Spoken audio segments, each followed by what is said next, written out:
Okay. Hi y'all, how are you doing today? Hello, doing good. Awesome. Good, thank you. Okay, so lately I've been thinking of just putting pictures of myself to show y'all that I was once a middle schooler as well. And this is me in 8th grade during my breakthrough summer. And I know y'all are gonna have a very fun time this summer too. Okay, so let's get started. Our learning goal for today is to identify the 5 parts of an effective body paragraph, which are the supporting idea, context, evidence, analysis, and tieback.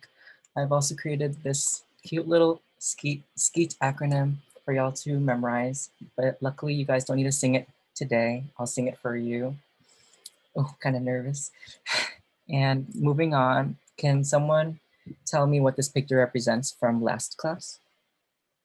Yes, I believe that's the 5 paragraph essay sandwich.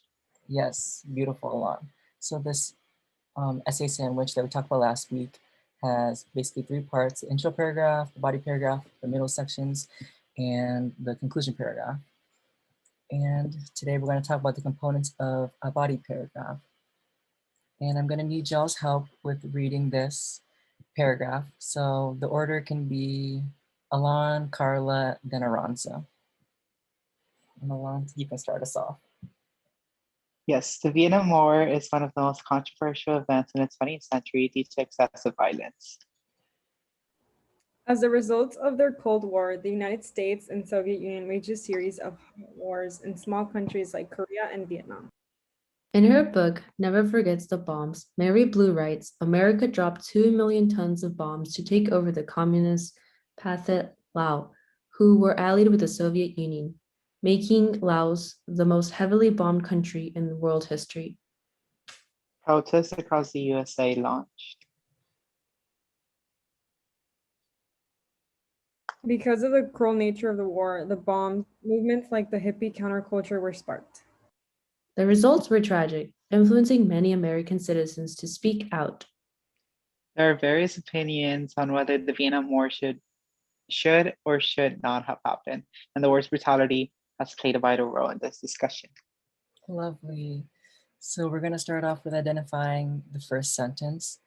And this is the supporting idea, or the S in SKEET.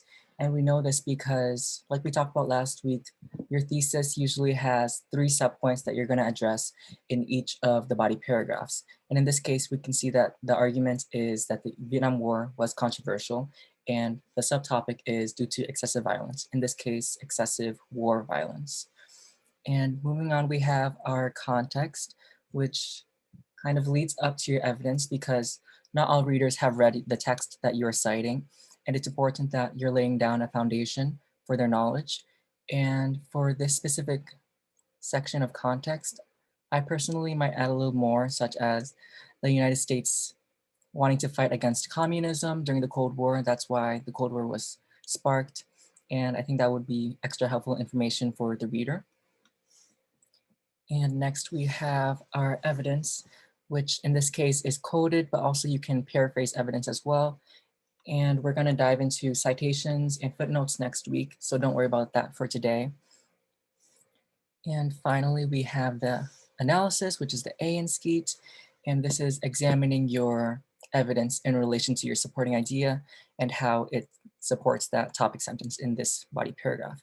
In this case, it's talking about how the bombs were part of the excessive violence, and as a result, American citizens started to speak out and share their various opinions on this controversial point in American history. Finally, we have our tieback, which is pretty self-explanatory, and you are just rephrasing your supporting idea in another way.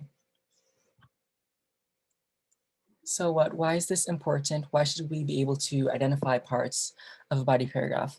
And firstly, you are all lawyers and you want to win your case. And the body paragraphs are how you're going to do that because they help to explain your case and argument in extra detail, and you want to make sure they're organized, which leads me to my next point, which is that it's important that you can identify when you're going back to double check sections of your essay, and you have to be able to pinpoint which letter of SKEET corresponds to each sentence and what function each sentence serves.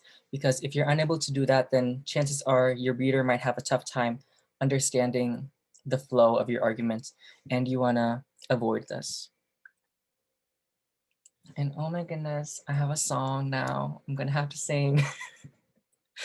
Y'all don't have to sing today, but I'll send you a video of me singing it after class.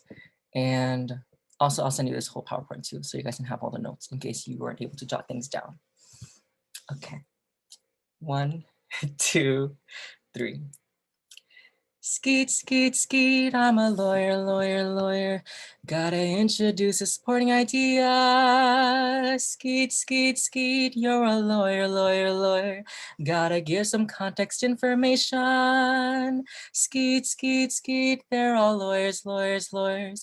Gotta lean on sources for some evidence. Skeet, skeet, skeet, we're all lawyers, lawyers, lawyers. Gotta analyze my beautiful evidence. Skeet, skeet, skeet, we're all lawyers, lawyers, lawyers. Gotta tie back to my supporting idea. Skeet, skeet, skeet, skeet, skeet, skeet, skeet, skeet. Let's argue using skeet.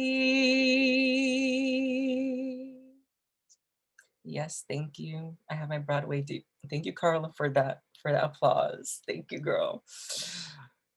And I made a summary slide, but I think that song pretty much sums up today's class.